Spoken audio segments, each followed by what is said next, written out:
charla, hay gente que por ahí ya me escuchaba, charlas, siempre comienzo de la misma manera cuando es un lugar nuevo. Hace muchos años, un amigo con un fuerte trabajo y desarrollo interno me dijo que aquellas personas que transitábamos un camino de búsqueda, podemos llamar de espiritualidad entre comillas, o algún tipo de sendero, como puede ser en la práctica del yoga, que se llama sadhana, a ese camino, el tiempo era dado como algo, como un crédito para ser bien utilizado, o sea, no había que desperdiciarlo. El tiempo tenía que ser administrado, uno debería enfocarse justamente para todas las prácticas, para esa búsqueda de esas respuestas que uno lo está moviendo, ¿no? Entonces, por eso que les quiero agradecer de corazón a todos ustedes por estar invirtiendo esta tarde su tiempo en venir a escuchar esta charla y compartir entre todos. Así que muchas gracias. Agradecerte a vos, Gustavo, por supuesto, por esta osadía, hablar en una casa, en tu casa, dar una charla con un invitado. Te lo dejo porque es totalmente pertinente lo que estamos haciendo en Cineni, es un enfoque distinto que me parece muy enriquecedor. Te agradezco mucho. De vincular un conocimiento que surge de un campo, que es del campo científico, de la nueva ciencia, que ya lo vamos a ver, con un campo milenario, que es una práctica milenaria, que es el Shinen dentro del Qigong. Y por último, lo que me animaría a decir antes de comenzar con la charla, es que estoy totalmente convencido y seguro que todo lo que yo les voy a decir ahora, de alguna manera ustedes lo saben y lo conocen. Ya lo han escuchado o tienen una sensación o un sentimiento o un presentimiento. Porque más allá de lo que yo puedo elaborar con algunos conceptos que son técnicos, teóricos, que surgen más que todo de la rama de la biología molecular, que es el área donde va a trabajar Robert Sheldrake, de alguna manera hay una intuición, una sensación, un contenido, una sustancia que ustedes conocen. Y esto que parece tan mágico ahora al comienzo de la charla, cuando la terminemos van a comprender y van a entender por qué comienzo de esta manera, hablando de campos cuánticos. Bien. Y bueno, y agradecerte, Javi, agradecerte. Trajiste Javier Tommy, que trajo todo, me ayudó a traer todas las cosas y ahora está dando una mano para la de abajo. Ese, perfecto. Bien, ese señor que está ahí, Robert Sheldrake, hoy en la actualidad tiene 73 años. Robert Sheldrake se doctoró en biología molecular y también en bioquímica, es inglés, estudió en Cambridge, fue director del Instituto de Cambridge en los estudios de bioquímica y se especializó justamente en el desarrollo de la fisiología de plantas y de animales. Luego estudió un año en Harvard, 1 o 2 años en Harvard, filosofía de la ciencia, que era algo que a él le apasionaba mucho, comprender un poco el desarrollo histórico y cómo se había construido el conocimiento científico. Luego, cuando se cansa de trabajar en el laboratorio, se cansa de la vida del biólogo que está encerrado con un tubo de ensayo dentro de un laboratorio, él decide ir a trabajar y hacer biología aplicada a la India. ¿Y por qué puse este dato? Es muy interesante, porque él viaja por toda Asia. En la India, en el sur de la India, va a conocer al padre B. de Griffin. El padre B. de Griffin es un místico cristiano que vincula su conocimiento también con el conocimiento hindú. Entonces, mucho de lo que después va a resultar en su teoría de los campos mórficos, uno puede deducir, haciendo su biografía, que lo va a tomar de este conocimiento que él vive en Asia. De hecho, su primer libro, que fue el más contundente, polémico, que se escribe en el año 1981, lo escribió íntegramente los 8 meses en el ashram del padre B. de Griffin. Estos son algunos de los libros publicados que se los puse para aquellos que se quieren interesar en la obra de Robert Sheldrake. El primer libro, que es el que fue el más polémico, Una nueva ciencia de la vida, sería como el libro más técnico. Es el que irrumpe en el mundo de la biología. Estamos en el año 1981, todavía la ciencia no había explotado con los nuevos paradigmas como está sucediendo en este momento. Y fue un libro que fue descrito por las revistas especializadas de la época como un libro digno de ser condenado a la hoguera. Eso es lo que escribió la American Scientific, directamente. Que era pseudociencia lo que estaba haciendo Robert Sheldrake. Después van a entender por qué. El segundo libro, La presencia del pasado, que prácticamente todos los contenidos de la charla que yo tomé, lo estoy utilizando este libro, La presencia del pasado, Resonancia mórfica y hábitos en la naturaleza, es un libro más de divulgación en donde va a tomar muchísimos ejemplos para explicar el fenómeno de los campos morfogenéticos o campos mórficos y la resonancia mórfica. Después se escribe en el año 94 El renacimiento de la naturaleza, la nueva imagen de la ciencia y de Dios. La nueva imagen de la ciencia y de Dios. Y se está posicionando en un nuevo paradigma dentro del mundo científico. Un libro por demás interesante, 7 experimentos que pueden cambiar el mundo, una guía para revolucionar la ciencia. En ese libro él va a proponer de manera muy sencilla para que cualquiera en sus casas con muy bajo presupuesto, puede experimentar hacer pequeños ejercicios para poder corroborar la teoría de los campos mórficos si sucede realmente o no. Lo que utiliza un método que después voy a explicar, que es el de contrastación de hipótesis. Después, en el 2005, Caos, Creatividad y Conciencia Cósmica. Este es un libro del cual después voy a tomar un ejemplo para explicar cómo funcionan los campos mórficos, y para aquellos que amamos los animales y que tenemos perros. El libro se llama De perros que saben que sus amos están en camino de casa y las facultades inexplicables de los animales.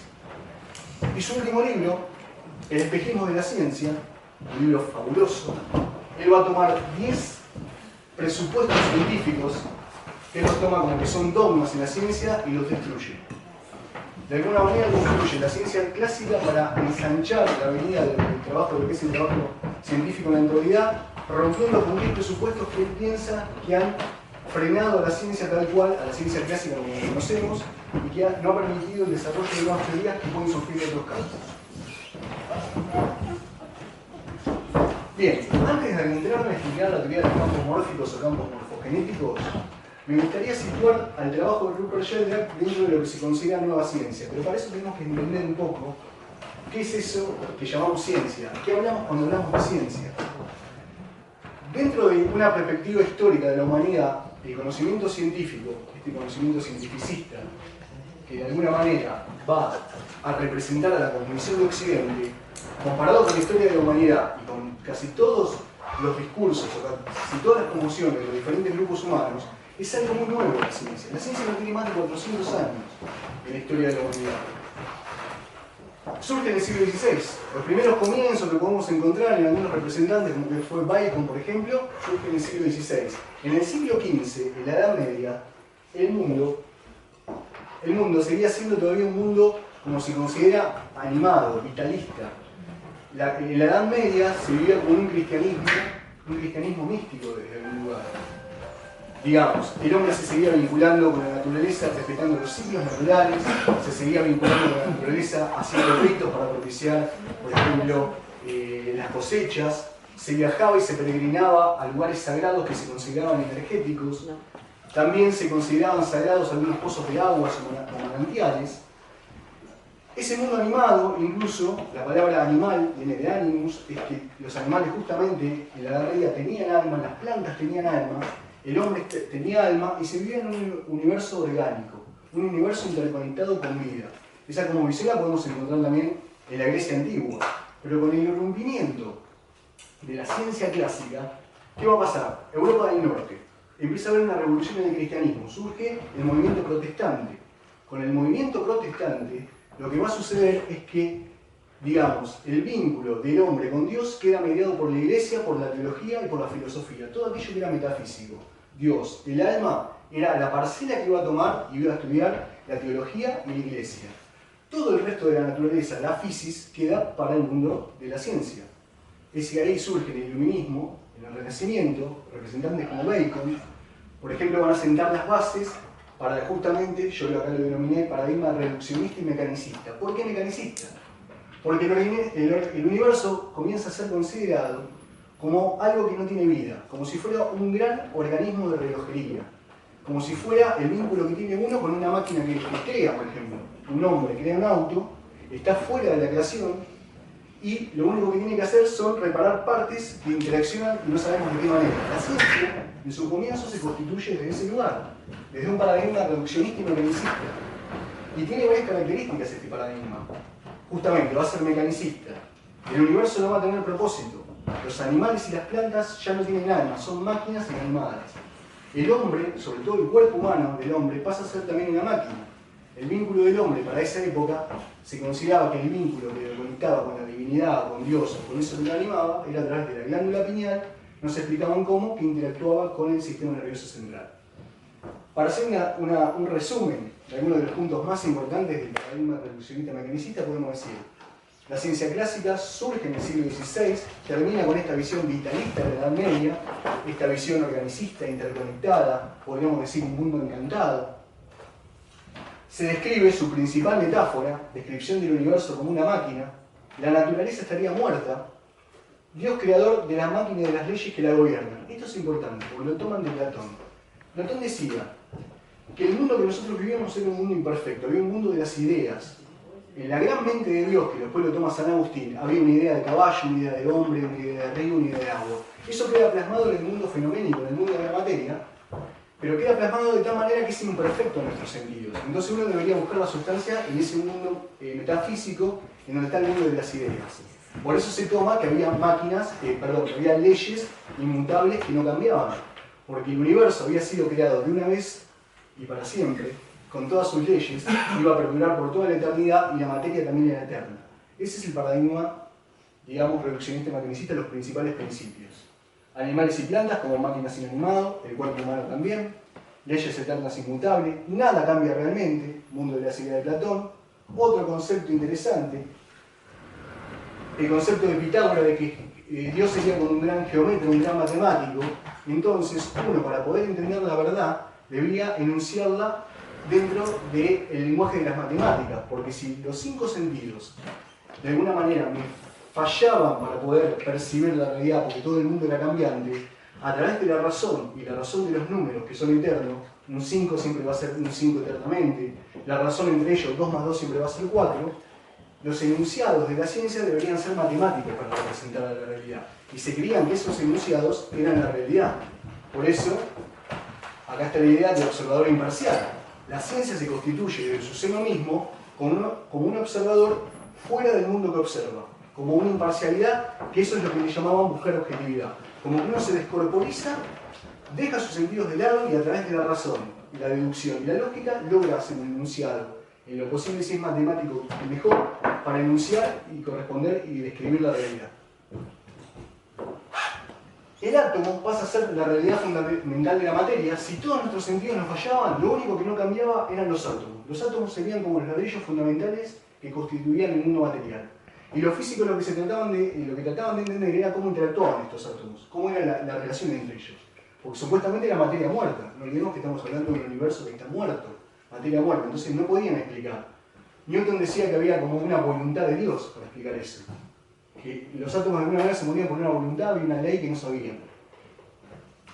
Bien, algunos de los representantes más famosos, ya lo nombré, Bacon, Copérnico, Kepler, Newton, Descartes, que es el que va a decir esa separación dualista, en donde para el mundo de la ciencia queda la rex extensa, que es la que va a estudiar el mundo de la ciencia, mientras que el alma queda para la religión y para la filosofía.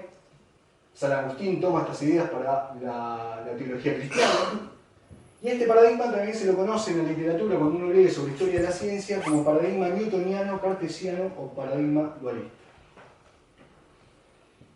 Bien, pero por suerte hay otra rama de científicos que han cuestionado. Si bien la nueva ciencia, que se conoce como paradigma holista u orgánico u organicista, tiene su eclosión en la década del 60, se expande mucho en los 70 y hasta la actualidad hoy hay científicos que están trabajando de este lugar. Rupert Sheldrake se encuentra dentro de esta línea de científicos, en donde van a tratar de reconstituir una idea de mundo, una nueva ciencia, volviendo a un paradigma en donde las cosas están interconectadas. Y él lo va primero a experimentar y lo va a desarrollar a través de algo muy preciso como que es el estudio del desarrollo embriológico, que ya vamos a llegar. Esta nueva ciencia nace en 1960, se expande en la década del 70, como dije, se pasa de una mirada orgánica y viva del universo, reemplazando aquella mirada del universo muerto, que no tiene propósito, que no tiene sentido. El observador, en este caso, dentro de la descripción científica es parte. Esto, que es algo muy complejo de explicar, pero surge de la física cuántica, donde uno está alterando con lo que observa al observado. Esto sucede en el universo cuántico. Y si uno no lo quiere llevar tan profundo, cuando está haciendo ciencia, en realidad el investigador no puede escindirse de su naturaleza como sujeto. Uno cuando hace ciencia, por más que quiera ser objetivo, siempre está volcando motivos inconscientes, recortes que hace de la realidad. El nuevo paradigma lo que va a proponer que nunca hablamos de realidades absolutas. Estamos hablando de modelos cuando describimos las realidades de la ciencia. No es equiparable una ley o un axioma o una descripción con la realidad. La nueva ciencia propone que son modelos. Funciona como si un modelo es algo que está reemplazando a una cosa. Un modelo de un aeroplano reemplaza un aeroplano real, ¿no? Por eso se habla de epistemología implícita en los modelos que usamos. La epistemología sería esa ciencia que explica cómo se construye el conocimiento. En la nueva ciencia será epistemología incorporarla a las descripciones. Se habla de modelos, de un como sí, no de realidad absoluta, ya lo dijimos. Bien. Antes que esta revolución, que ahora voy a hablar, hay una revolución mucho más importante en la ciencia. En la década del 20, a partir de monstruos como fueron Einstein, David Bohm, Heisenberg, Schrödinger, se reúnen en Copenhague, dan vuelta a la historia de lo que es la realidad. A través del planteo de la nueva física, la física cuántica, ellos mismos describen en los diarios que cuando salían de las reuniones que duraban por ahí 14 horas, todos los físicos discutiendo cuestiones básicas de la realidad última, de ese mundo subcuántico, decían, no estábamos seguros ni cuando pisábamos, si lo que estábamos pisando existía, porque se le había dado vuelta todo el paradigma. Esa es la primera gran revolución que surge en la ciencia occidental. Empezar a reemplazar esos ladrillos fundamentales y elementales, que eran los átomos que relacionaban y vinculaban a la realidad, por una idea de que en realidad lo último que uno toca como sólido está actuando un universo de vacío y de información. Vacío, información, vacío y energía. En este caso, la energía, cada vez que yo diga la palabra energía acá, ustedes piensen, Fernando está diciendo información. La voy a equiparar. Energía igual información. Cada vez que nombre la palabra energía, ustedes piensen, está hablando de información. Entonces, claro, desaparece ese mundo básico de los ladrillos y de los átomos. Se empieza a hablar de una cosa mucho más sutil que tiene que ver con los campos cuánticos, que está por debajo del modelo del átomo. Y después viene la otra segunda gran revolución. Perdón, esta fue antes, esa es 1920. Esta es una revolución más solapada porque de alguna manera Darwin no se la jugó del todo. Darwin tardó muchísimo en publicar la teoría de la evolución de las especies, más allá de porque de alguna manera él era católico, venía de familia católica protestante. Tardó muchísimo en publicarlo, más allá de los datos que tenía, que cuando había viajado acá a la Patagonia y a las Galápagos tenía información por demás para proponer la teoría, pero esperó y la publicó de grande. Porque justamente la revolución que él propone es devolver el poder creador a la naturaleza. Desde el paradigma mecanicista, la naturaleza había sido creada de una vez para siempre, leyes inmutables, no había espontaneidad. La teoría evolutiva de Darwin, lo que viene a proponer, es que los organismos, digamos, lo más básico, de un organismo unicelular se desprende toda la vida en la Tierra, en el universo. Entonces, ya la naturaleza, el poder ya no está en un Dios creador que hizo la naturaleza de antemano, la naturaleza es creadora. Porque la naturaleza es espontánea y empieza a crear formas. Entonces se le devuelve el poder creador a la naturaleza. Está bien, él no se la juega, él dice, bueno, actúa por selección natural, como una fuerza ciega, inconsciente, que no se sabe para dónde va, funciona al azar. Todavía no habla de propósito. Pero el poder de la espontaneidad se la devuelve a la naturaleza como creadora. En la década del 60, y específicamente en 1966, otra gran revolución.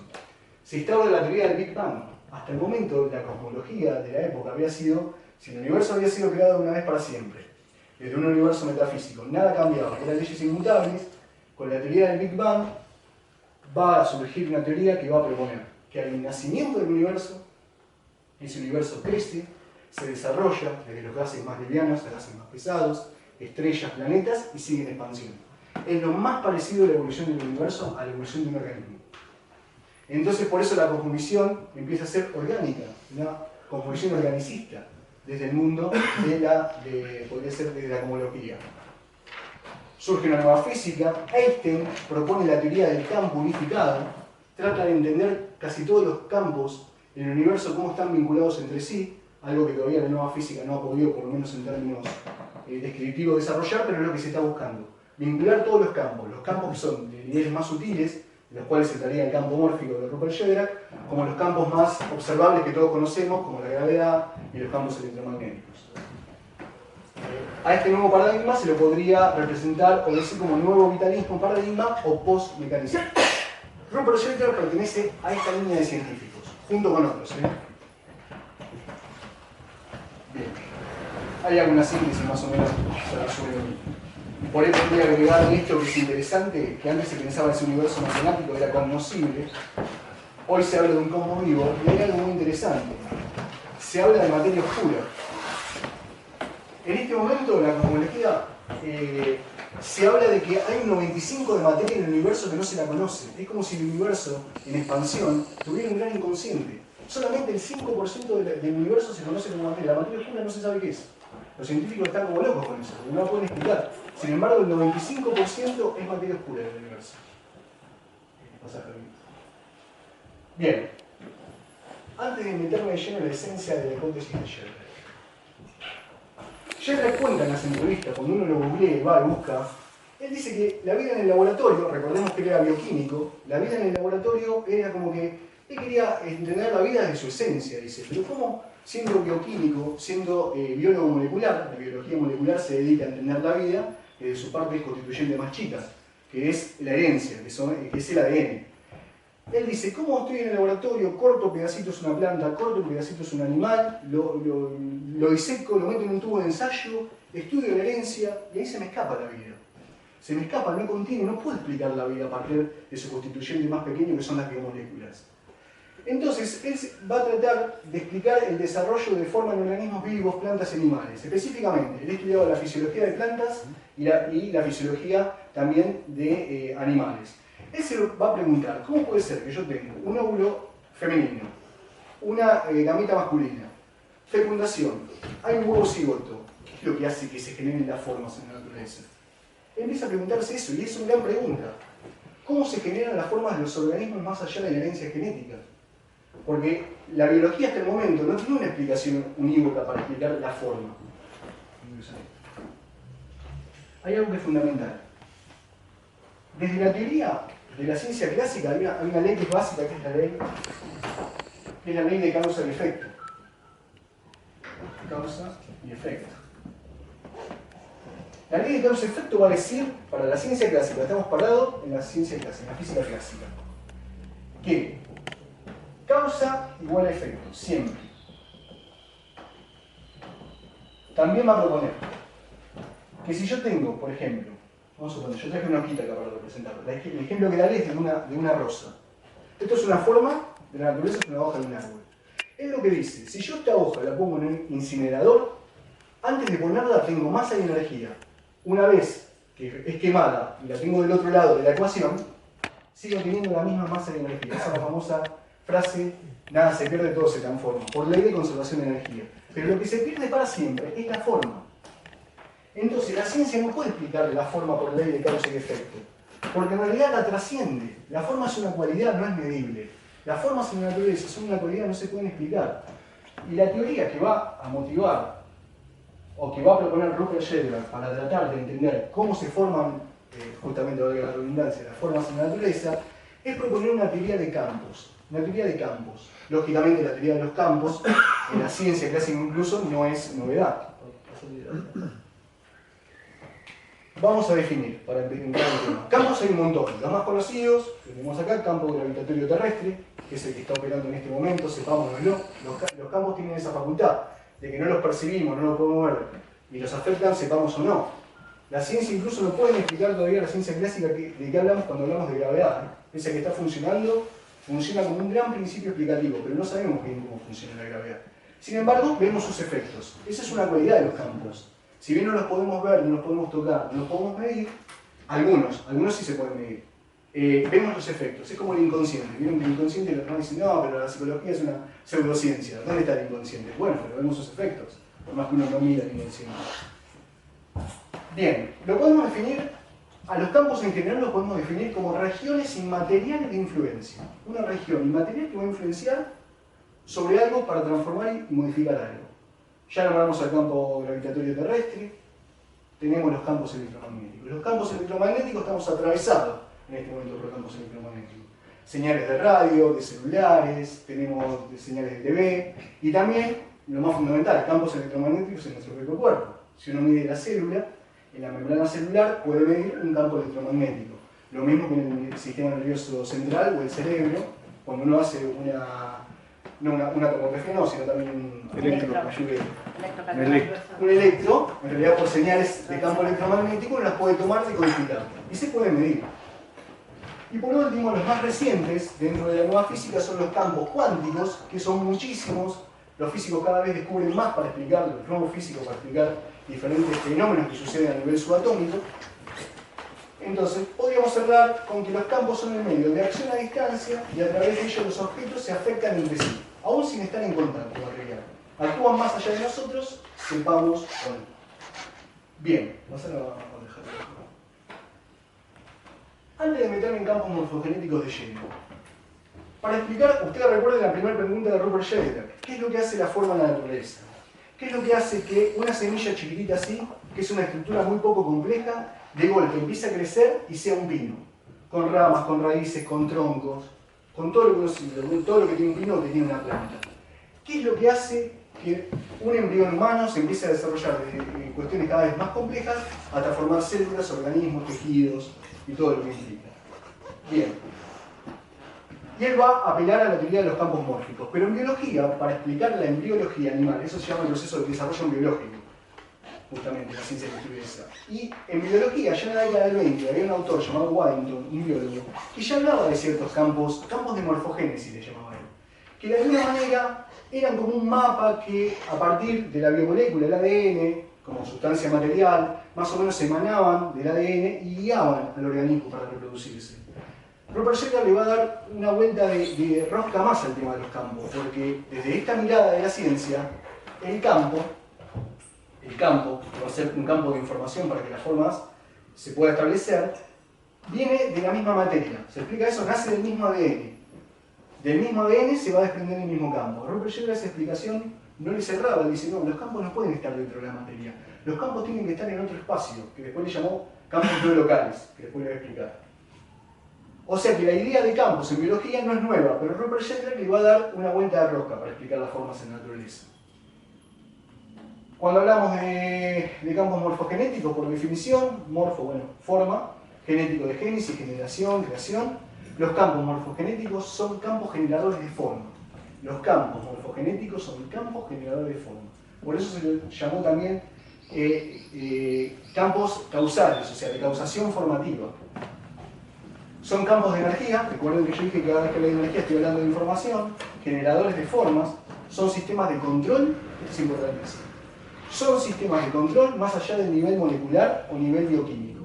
Organizan el cuerpo en organismos en desarrollo, mantienen la forma del cuerpo, ayudan a sanar y a regenerar. ¿Por qué? Porque en la biología tampoco se podía explicar de manera materialista por qué si uno se corta una mano, el cuerpo tiene un mapa, como una matriz, que hace que lo más parecido posible se vuelva a regenerar la piel. Eso en el caso de humanos. En el caso nuestro, el hígado se reconstituye totalmente. Pero ¿qué pasa, por ejemplo, cuando uno corta una lombriz o corta la cola de un lagarto? Está dotado de una capacidad de volver a reproducir la cola, y eso desde el ADN no se puede explicar. A un lagarto le corta la cola y la replica de la misma manera, casi exacta. Lo mismo sucede con cuando uno corta en parte una lombriz. Hay algo que organiza esa forma para que se vuelva a desarrollar tal cual era del organismo inicial. ¿No? Entonces hay algo fundamental, y la pregunta es básica, porque hay algo fundamental, ¿no? Voy a hacer para recordar, de paso repasamos. Tenemos una molécula de ADN, tiene forma helicoidal, como si fuera una escalera dada vuelta, la molécula de ADN. Por ahí está un poquito la parte más pesada, pero es interesante comprenderlo para que después más avanzar. Acá tenemos varios nucleótidos, que son estos que unifican la cadena complementaria perfecta. Todos los seres vivos, toda la vida, en la naturaleza comparte este código. El código genético, o la genética, o el ADN, es un sistema de información. Entonces Sheldrake se pregunta, ¿cómo puede ser que todos los animales, los organismos vivos compartimos estos nucleótidos, adenina, timina, citosina, guanina. Guanina, ahí está.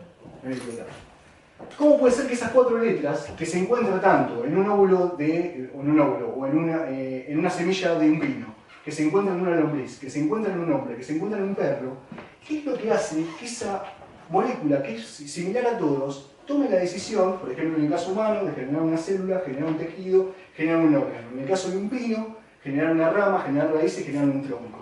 Hay algo que lo está guiando, no pueden hacer desde el mismo mundo material o desde la molécula ese plan. Los campos tienen que estar por afuera, tienen que estar fuera del espacio-tiempo. Y justamente la diferencia de la teoría de los campos morfogenéticos de Sheldrake es que funcionan fuera del espacio-tiempo. Es un fenómeno que se llama campos de no localidad. Y eso esa explicación lo toma de la física cuántica, de un efecto que se llama Einstein-Podolsky, que es el entrelazamiento de electrones. ¿Qué sucede? Yo tengo un electrón en este espacio y tiempo, en un lugar del universo. Va a afectar instantáneamente al otro electrón que se encuentra a distancias pueden ser años luz, estaban alejadas en tiempo y espacio. Y los monos de la misma especie de otras islas hacían lo mismo. ¿Cómo aprendieron? Una explicación de los campos de resonancia mórfica es que están conectados y que aprenden esa nueva información de la especie y la ponen en práctica. Aprenden un nuevo comportamiento, un nuevo hábito.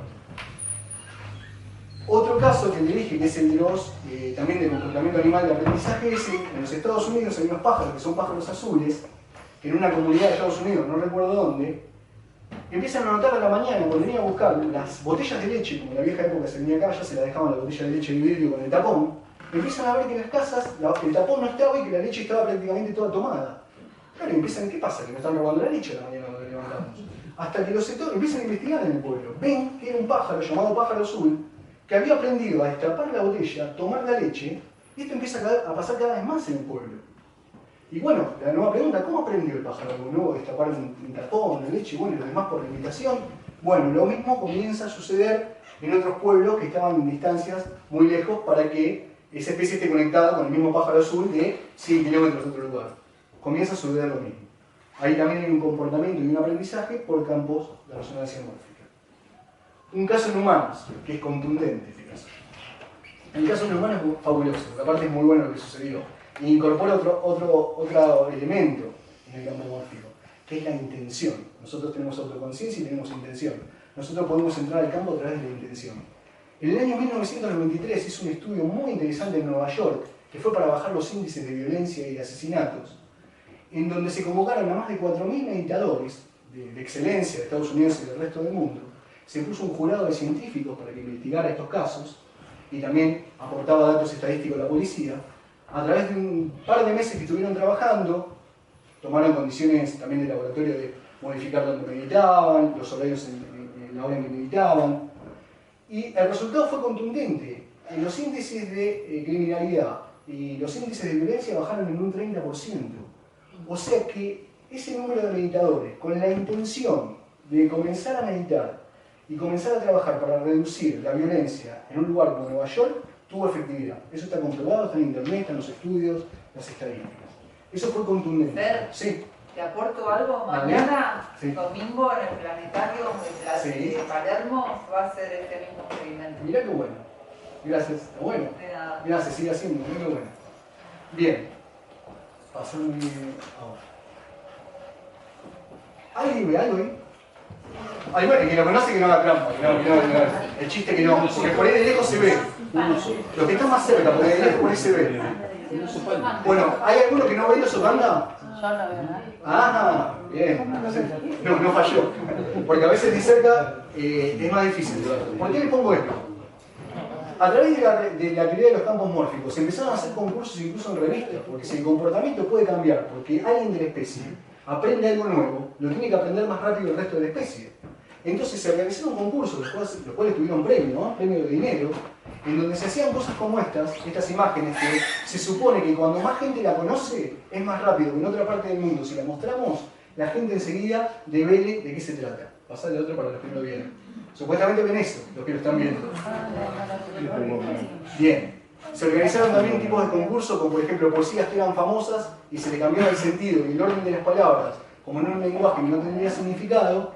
Cuando más gente, por ejemplo acá en la ciudad de La Plata, la aprendía de memoria y la repetía, si repetían el experimento en otra parte, por ejemplo en Nueva York, más rápido era que lo aprendiera. Eso también porque el comportamiento se traslada por campo de resonancia mórfica. Pasa a la próxima. Bueno, acá es típica, que ven todos, se ven dos cosas. Pareja del jarrón.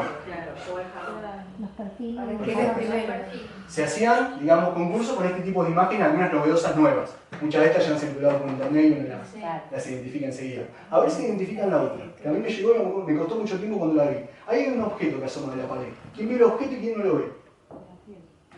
¿Alguien vio el objeto? Sí. Bien. ¿Quiénes no?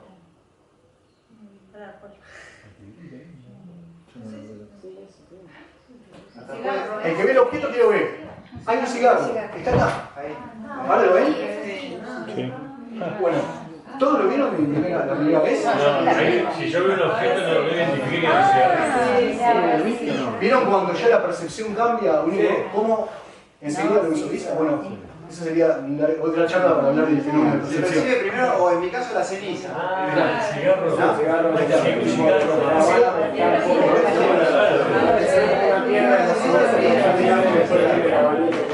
Supuestamente, si nosotros hacemos el experimento de campos mórficos, y esta es la primera vez que yo traigo esta imagen, y nadie la ve en el mundo, cada vez que más gente lo logre visualizar, cuando se reproduce el experimento en otra parte del mundo, debería surgir lo mismo. Bien, principales aportes de Sheldrake para una nueva biología. Esto es como para hacer una síntesis. El aporte que va a dar para la biología, que como vimos trascendió el mundo de la biología, porque sirvió para explicar incluso el instinto de los animales y el comportamiento humano. Sus investigaciones aportan para la construcción de un nuevo paradigma postmecanicista en la ciencia, nuevo vitalismo. ¿Se acuerdan cuando empecé la charla de que el hombre, antes de la irrupción de la ciencia clásica como la conocemos, habitaba un universo encantado, habitaba un universo interconectado y todo era considerado como un gran organismo? Se trata de recuperar esa idea del nuevo vitalismo, pero justamente con las herramientas de la ciencia, que no hay que dejar de lado. Eso es lo que propone Sheldrake. Una explicación novedosa sobre cómo se crean las formas. Campos no locales, ya explicamos, evolucionan, aprenden. Hay hábitos en la naturaleza en vez de leyes eternas e inmutables. Memoria inherente en la naturaleza, universo orgánico, interconectado por niveles implicados, naturaleza creadora y espontánea. Estos son los aportes, digamos, como para hacer una síntesis de lo que le ha dado a la biología y a la ciencia y mucho más allá Rupert Sheldrake. Antes me gustaría que le pasé por ahí un videíto. Por ahí le va a ser muy gráfico para entender cómo funcionan los campos. Lógicamente. Pero estaría bueno, vamos a hacer un pequeño repaso para aquellos que tal vez por primera vez se acercan a esta disciplina, ¿no? Ahí lo tenemos a Don Benjamin. Jin Kigo, cultivar la inteligencia interna. Qué bueno, cultivar la inteligencia interna. Pasa, Javi. ¿Quién era Benjamin? Benjamin es un médico chino que en la década del 70, él va así, bueno, acá por ahí los más teóricos sobre este tema no me van a dejar mentir si me equivoco. Pero era un médico chino que desde muy chico, primero formado como médico chino, que esto es interesante, en la medicina clásica, la medicina alópata. Él también va a tomar conocimientos de la medicina tradicional china, que es el cuerpo de conocimiento que sustenta al Qigong, al Tai Chi y por supuesto al Shinen dentro de lo que es el Qigong.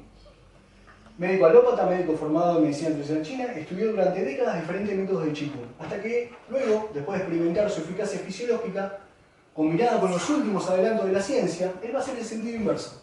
Sheldrake se va a salir de la ciencia y buscar argumentos, tal vez en cosmovisiones milenarias, para poder romper el paradigma de que se trata. A él, por vivir en China, tuvo que tomar argumentos científicos para que esta disciplina sea aceptada en un contexto en donde China comunista es una China materialista, digamos, atravesada por todo el paradigma nuestro, clásico, de Occidente. Bien, elabora en la década del 80 una síntesis de esta práctica milenaria ajustada por el hombre actual. La llamó Shinen, ajustada por el hombre actual. Esto es interesante. Es una técnica actual para nosotros. Hay técnicas de Qigong que son milenarias, esta fue formada junto con 18 terapias, si no me equivoco, por ahí Gustavo, que son las más contemporáneas, ¿no? Bolín, la caminata Sí. Bolín. Bien, hacerlo. El Shinen Qigong está dentro justamente de lo que se conoce como Qigong. El Qigong es el trabajo interno de la energía. Para que haya trabajo interno de la energía tiene que haber una mente concentrada. Donde va la mente, donde va la conciencia, va la energía. Realmente estamos trabajando con la energía cuando sincronizan mente, respiración e intención. El Qigong, como toda disciplina energética, como puede pasar en el yoga o en la bioenergética, cualquier terapia que trabaje con energía, uno tiene que estar, diría Varela, que decía el cuerpo presente, con conciencia presente en este caso. Bien, práctica milenaria, origen chino, se trabaja el cultivo de la energía interna, chi o ki, que es la energía. Podemos traducirlo al chi como un cierto tipo de información. Volvemos a la definición que di antes, cada vez que habla de energía es información. Marco teórico, está sustentado todo este cuerpo de conocimientos en la medicina tradicional china y en la filosofía taoísta. Algunas de las, bueno, estas son las más conocidas de Qigong, digamos por lo menos las que yo más conozco, son conocidas en Occidente. Pasa a Shinen, Shi, sabiduría, inteligencia, voluntad consciente. Nen, habilidad, capacidad, poder.